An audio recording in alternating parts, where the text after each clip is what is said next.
Bonjour les amis, je viens vers vous pour vous présenter à nouveau mon jeu Lead Up Green que j'ai conçu en tant que consultante au sein de mon entreprise Améthys Conseil, fondée en 2021, qui avait pour objectif d'accompagner, qui a toujours pour objectif d'accompagner les décideurs publics, mais aussi les industriels dans le domaine des énergies renouvelables, dans le domaine des politiques alignées avec le développement durable.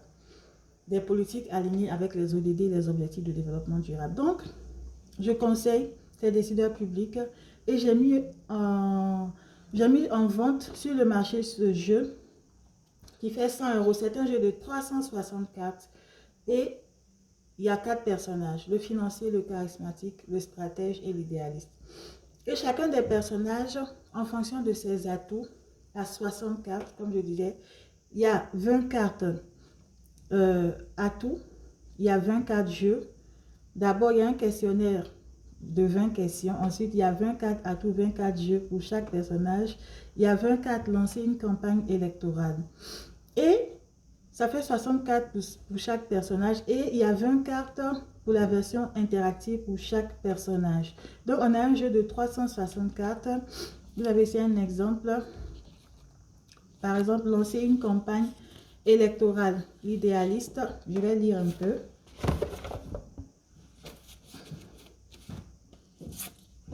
Ici, vous avez des questions sur le thème de la santé.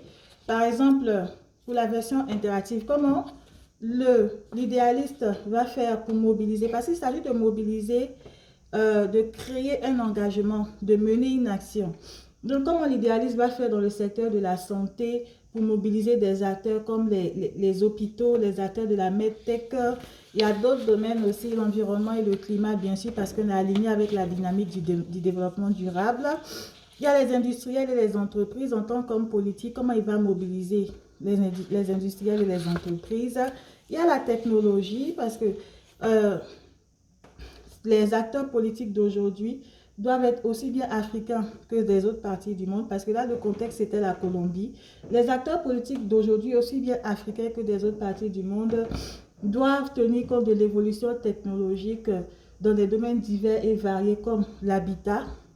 Il y a aussi des domaines comme l'exploitation des terres, le high-tech, tout ce qui est électronique, les semi-conducteurs, l'hydrogène, les énergies renouvelables. J'aborde beaucoup ces questions-là, cette question-là dans ce jeu Lead Up Green. Le secteur énergétique, donc comme je disais, l'énergie solaire, il y a l'hydrogène vert, l'hydrogène blanc, il y a même l'hydrogène turquoise, il y a les issues qui sont beaucoup évoqués. Il y a la finance aussi, qui est un secteur important. Comment s'inspirer de grands centres de la finance, de hubs économiques, des hubs de la finance comme Singapour, pour mener des politiques pour un secteur de la finance avec une certaine éthique qui est peut-être inspirée, qui peut être inspirée de la finance islamique ou d'autres modèles de finance comme au Ghana.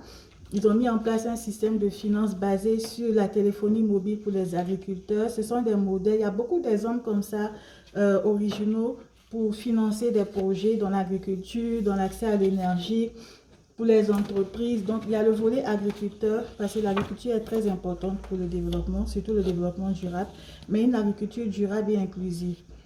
Il y a aussi le secteur de l'eau, l'accès à l'eau, c'est très important pour des pays comme le Mali dont je suis. Par exemple, même si je vous ai déjà dit que je suis de nationalité ivoirienne, mais je suis d'origine malienne, dont j'ai la nationalité aussi. Ensuite, il y a la ressource minière et naturelle, c'est très important, on en parle depuis quelques jours. Maintenant, j'ai fait 3 vidéos sur la manière dont les pays africains peuvent sortir de la dépendance aux ressources naturelles. Mais ces ressources naturelles, on doit toujours aller vers la transformation de celles-ci. Donc, dans ce contexte, j'ai parlé de ressources naturelles comme les métaux, le nickel pour la fabrication de batteries, dans le cadre de la construction automobile. J'ai parlé de l'exploitation du coton dans le domaine du textile.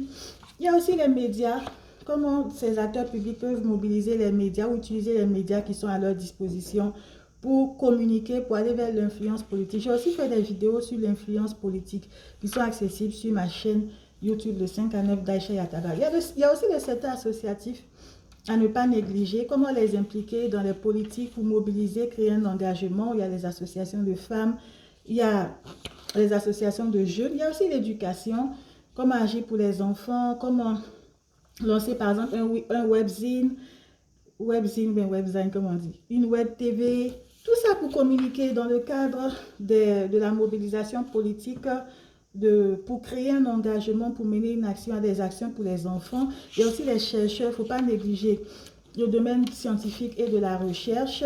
Il y a le secteur de la protection sociale qui est très important, la protection des plus vulnérables, le secteur du luxe aussi qui est important. Par exemple, capitaliser sur la construction les projets immobiliers de luxe, de haut standing, de prestige, capitaliser sur les marques de vêtements de luxe en valorisant des matières premières comme le coton, créer du papier haut de gamme grâce au papier recyclé, voilà, la production éthique, durable du papier. En tout cas, la dimension environnement, genre et santé y est présente de manière intégrée. Donc, la protection sociale, comme je l'ai dit, surtout pour les populations les plus vulnérables, comme les femmes et les jeunes. Il y a aussi le secteur de la défense qui est très important, c'est le point 20. Donc, je cite un exemple du questionnaire pour le personnage qui est l'idéaliste. Défense. A. Le secteur des issues peut aider l'industrie aérospatiale à développer les télécommunications et le renseignement. B. Le secteur de l'hydrogène blanc peut aider à alimenter les sous-marins spatiaux. Et C. Le secteur de l'énergie solaire exploitée par des centrales solaires dans l'espace peut aider le secteur aérospatial et celui de la défense pour le renseignement. Donc, le personnage qui est l'idéaliste doit répondre à ces questions. Et le principe du jeu, c'est qu'il y a 20 millions d'électeurs. Et à chaque bonne réponse, il gagne 1 million d'électeurs. À chaque mauvaise réponse, il perd 50 000 électeurs.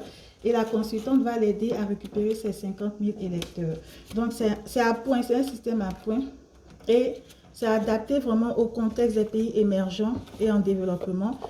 Pour les politiques qui veulent mener des actions, des stratégies alignées avec la dynamique du développement durable, mais tout en tenant compte du contexte mondial de l'environnement international. Et il y a différents profils. Il y a le financier qui est proche de certains milieux, il y a l'idéaliste qui a certaines valeurs qu'il porte, il y a le stratège qui est plus dans la politique politicienne, et il y a le charismatique qui est issu d'un milieu modeste, mais qui harangue les foules. Donc, il y a vraiment la dimension ludique et pédagogique. Il y a la dimension aussi où je porte aussi mon engagement pour le développement durable, pour les énergies propres et renouvelables. C'est disponible sur ma boutique i-santépublique.com au prix de 100 €. C'est un coffret qui se présente comme ça et ça fait 100 € le jeu de 360 cartes. Merci et à bientôt.